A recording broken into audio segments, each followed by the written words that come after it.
Girlfriends exist for a reason because there are conversations that you should be having with your partner and conversations you should be talking to the girls about. Hello and welcome to the Carla Eli Show. I'm your host, Carla Eli, and I'm here to guide women towards wisdom so that they may unlock a life of abundance by mastering the feminine balance. Let's get into today's show. On today's flow, we are really going to dive into the subject of, is our partner our best friend? Should our partner know everything about us? And if so, is it appropriate? Is it healthy? Or should we be reserved on some subjects and save it for girl talk? Let's talk about it today.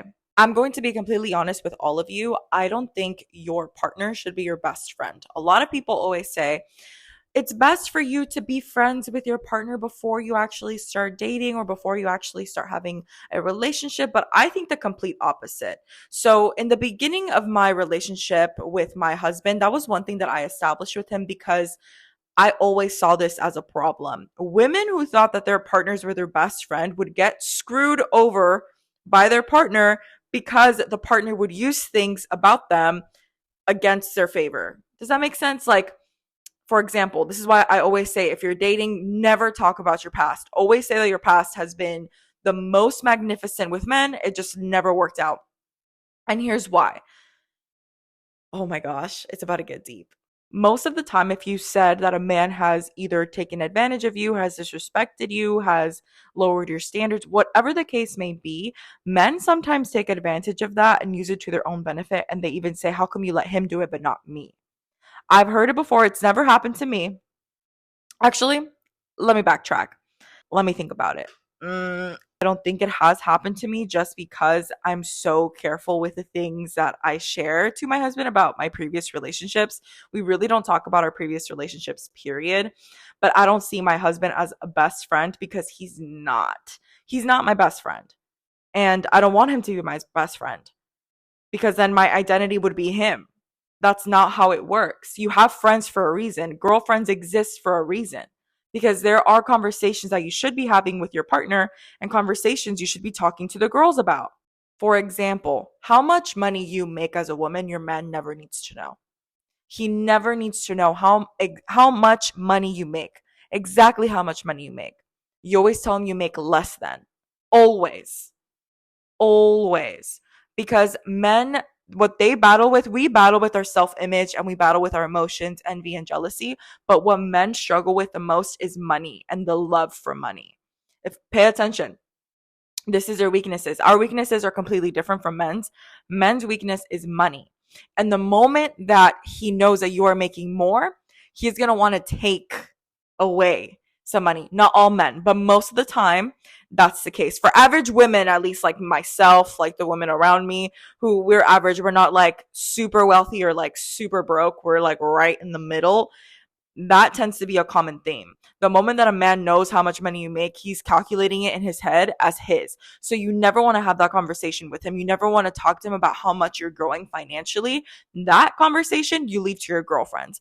Those strategies you talk about with your girlfriends. Your partner also doesn't need to know how you're feeling 24/7. You drain him when you tell him how you're doing 24/7. A lot of people might disagree with me on this one, but it is draining to know everything about a person. You sound crazy. If a person knows everything about you, that's insane. Okay, this is why you need girlfriends. Okay, you need girlfriends and you need to have a communication with God so you can pour out your heart to this, to God. Because essentially, what you do when you talk to your partner about everything about you, you're letting him know the best way to hurt you. And a lot of the times men do this. They are smart. And I'm not going to pretend and be out here and say, no, all the men are healthy. They are not toxic. No, everybody's toxic. Okay. Even if you go into therapy and you think like, no, I'm healthy. Like no, the reason why you go to therapy is because you're toxic, right?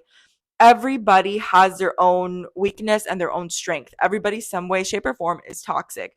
So, and we do it subconsciously, right? So when you tell someone all of your defenses, everything that hurts you, every little detail about you, you're essentially letting them know how they can manipulate you and take control over you. Some other conversations that you want to avoid talking about is how often you get hit on or how often you get compliments on, or trying to inspire some type of jealousy or some type of like feeling towards your man. Those things are not healthy. You shouldn't be having those conversations with your partner, as well as not having conversations about them, about your exes. Like, oh, he was better at my, let's say, we'll call him, everybody calls other men Chad, so we'll call him Chad, right? Let's say that my ex's name is Chad, and I always tell him, oh, well, Chad would always make sure that I had flowers every 2 weeks, or Chad was actually better than you.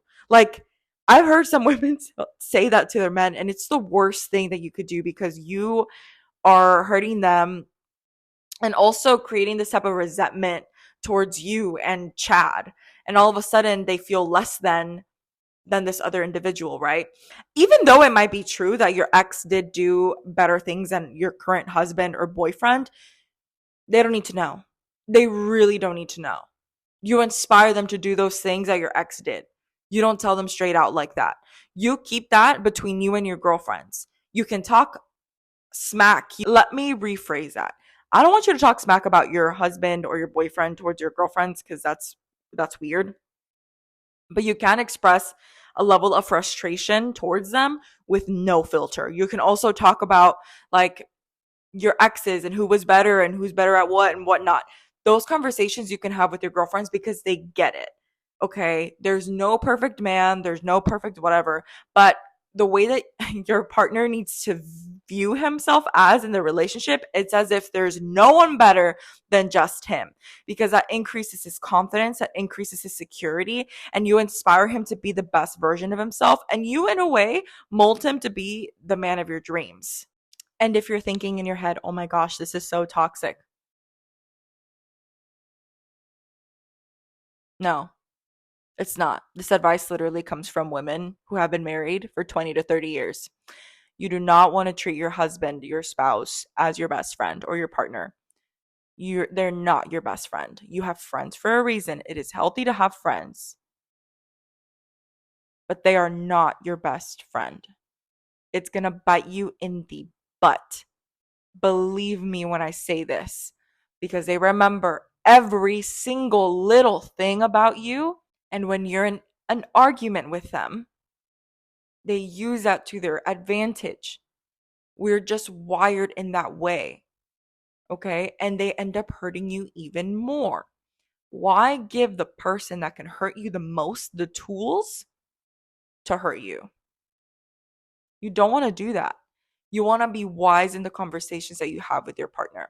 This is why a lot of people are disappointed whenever they get married. They're like, wait, I can't be like completely open with my partner. You can to a certain degree, right? But that's why we have husbands, friends, mothers, and sisters, so that we can filter out all of our emotions and give them a little piece of ourselves throughout. Okay? It is healthy to have a balance in different relationships, so that you can express yourself in all of these types of relationships. And that's how you preserve your identity. So, in short, which conversations should you not be speaking to your husband or partner about? Here are the three conversations: money, how much money you are making every month. He doesn't need to know specifics. Again, this is coming from someone who is in the middle class, and I tend to see this being as a problem. A lot of men battle with finance and money in the middle class section, most likely because they are breaking generational curses, and they're like, it's just a battle that they face. Again, I've seen this so many times with men. And so money is the first one. The second one is your exes. They don't need to know about your past relationships. They do not need to know about your past relationships. Please keep that in the past. It is over. It already happened. Okay? I don't know why a lot of people are so obsessed with talking about their past mistakes, their past relationships, and their new relationship. It does nothing. Let the person show you who they are, and you show them who you are without needing previous context. Why give your current partner the tools to hurt you? You don't want that. They're going to bring it up in arguments. Believe me when I tell you, it is human nature, especially if they're young fellows. They're going to bring it up in arguments, and it is going to hurt you. So to avoid the heartbreak, the headache, the frustrations, and the pettiness, avoid having that conversation all around.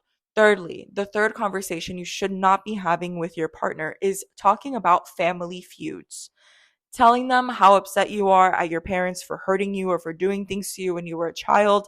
They do not need to know much of that either. You can talk to them about, maybe a couple of heartaches or trauma that you might have, but don't tell them like, and I hate them for this, or don't poison their hearts in that way.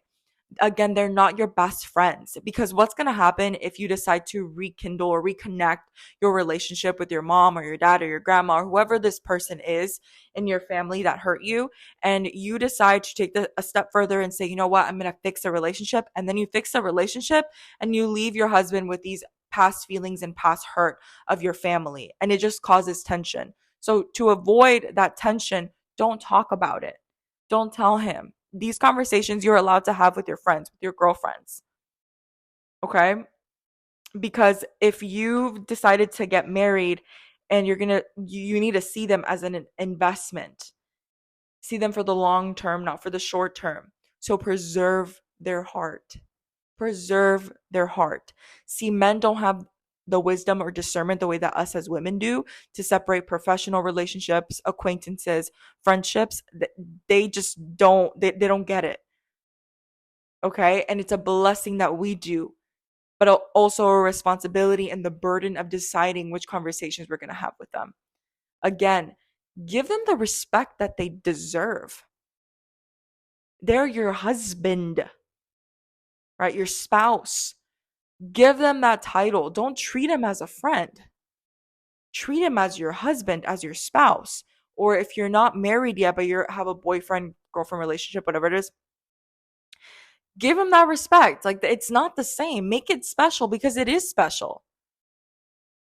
And preserve these conversations. Save them for your girlfriends, because that's also how you preserve your own identity.